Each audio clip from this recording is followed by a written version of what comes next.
ನಟಭಯಂಕರ ಸಿನಿಮಾಗೆ ಇಂಡೋನೇಷ್ಯಾದಲ್ಲಿ ಬಾಲಿಲಿ global achiever award ಆಯಿತು.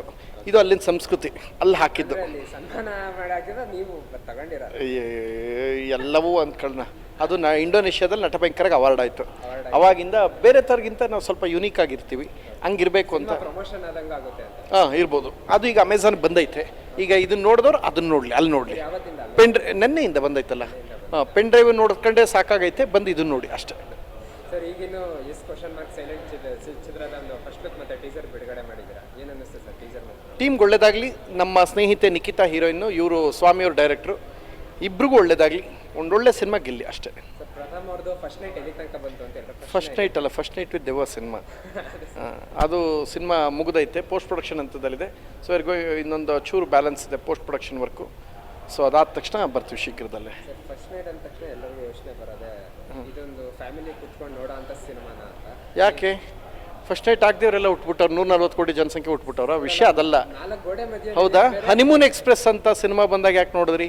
100 days ಯಾಕೆ ಕೊಡ್ತು? ಹನಿಮೂನ್ ಅಂತ ಹಿಂದಿಲಿ ಸಿನಿಮಾ ಇದೆ, ಅದು ಸೂಪರ್ ಹಿಟ್ಟು. ಕನ್ನಡದಲ್ಲಿ ಹನಿಮೂನ್ ಎಕ್ಸ್ಪ್ರೆಸ್ ಅಂತ. ಶಂಕರ್ ನಾಗ್ ಅವ್ರು ಜೈಮಾಲ್ ಅವರು ಮಧುಚಂದ್ರ ಅಂತ ಒಂದು ಸಿನಿಮಾ ಮಾಡೋರು, ಹೌದಲ್ವಾ? ಅದೆಲ್ಲ ನೋಡ್ತೀರಿ. ಇದೇನಕ್ಕೆ ಏನು ಸಮಸ್ಯೆ? ನಿಮ್ಗೆ ಏನು ನಿಮ್ಮ ಪ್ರಾಬ್ಲಮ್ಮು? ಅಲ್ಲ, ಅವ್ರಿಗೆ ಕೊಟ್ಮೇಲೆ ನಂದಕ್ಕೆ ಯಾಕೆ ಪ್ರಾಬ್ಲಮ್ಮು ಹೇಳಿ ಹೇಳಿ.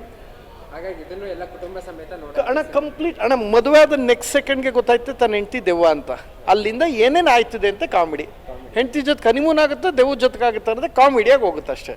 ಸರ್, ಈಗ ನೀವು ಕೇಳಿರ್ತೀರಾ, ಈಗ ಒಂದು ವಾರದಿಂದ ಕಾವೇರಿ ಚಿತ್ರಮಂದಿರ ಕ್ಲೋಸ್ ಮಾಡಿದ್ದಾರೆ. ಹಿಂಗೆ ಸಿಂಗಲ್ ಸ್ಕ್ರೀನ್ ಕ್ಲೋಸ್ ಆಗ್ತಾ ಬಂದರೆ ಅಂದರೆ ಹೀರೋಗಳಿಗಿರೋ ವ್ಯಾಲ್ಯೂ ಹೋಗುತ್ತೆ, ಸ್ಟಾರ್ಡಮ್ಗಳು. ಅಯ್ಯೋ, ಎಲ್ಲಿ ಯಾವ ವ್ಯಾಲ್ಯೂನೂ ಇಲ್ಲ ಬಾರಣ. ಎಲ್ಲ ಏನು ಗೊತ್ತಾ, ಚಿತ್ರರಂಗ ಉಳಿದ್ರೆ, ಒಬ್ಬ ಕಾರ್ಮಿಕ ಊಟ ಮಾಡಿದ್ರೆ ಅದಷ್ಟೇ. ಒಂದು ಸಿನಿಮಾ, ಒಂದು ಯಾವುದೋ ಒಂದು ಸಿನಿಮಾ ಹೋಗ್ಬಿಟ್ರೆ ಅದನ್ನು ಪ್ರೈಡ್ ಅನ್ನೋದು ಬಿಟ್ಬಿಟ್ರೆ ಅದು ಭ್ರಮೆ. ಅದು ಅದರಿಂದ 10 ಸಿನಿಮಾ ಬಿಸ್ನೆಸ್ ಆಯ್ತಾ, ಅದು ಪ್ರೈಡ್. ಅದು ನಿನ್ನಿಂದ 10 ಸಿನಿಮಾಗೆ ಓಪನಿಂಗ್ ತಗತ್ತಂತ ಬರೀ ನೀ ಚೆನ್ನಾಗಿದ್ರೆ ಹೆಂಗೆ ಪ್ರೈಡ್ ಆಯ್ತದೆ? ಅದು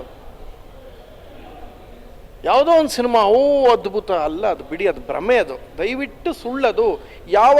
ಸರ್, ಒಬ್ಬ ಡಿಸ್ಟ್ರಿಬ್ಯೂಟರ್ ಹೇಳ್ತಾರೆ, ನೀವು ನೋಡಿದ್ರೆ ಗಾಬರಿ ಆಗೋಯ್ತೀರಾ. ಮಂಗಳವಾರ ಮಧ್ಯಾಹ್ನ ಒಬ್ಬ ನಟನ ಸುಮ್ಮನೆ 2 ವೀಲಲ್ಲಿ ಹೆಲ್ಮೆಟ್ ಹಾಕ್ಬಿಟ್ಟು ಕರ್ಕೊಬಂದು ತೋರಿಸಿದ್ರೆ ಒಂದು ಮೇನ್ ಥಿಯೇಟ್ರಲ್ಲಿ 30-35 ಜನ ಇರ್ತಾರೆ. ಅದು ಅವತ್ತರ ಮಾರ್ಕೆಟು. ಶುಕ್ರವಾರ ಶನಿವಾರ ಕರ್ಕೊಬತ್ತಿದ್ರೆ ದುಡ್ಡು ಕೊಟ್ಟು ಅಣ್ಣನಿಗೆ ಜೈ ಅಣ್ಣ ಮುಂದೆ ತಮಟೆ ಹೊಡೆದ್ಬಿಟ್ಟು ಅದಲ್ಲ. ಅದು ಪ್ರಾಮಾಣಿಕವಾಗಿ ಚಿತ್ರರಂಗ ತುಂಬ ಕಷ್ಟದಲ್ಲಿದೆ.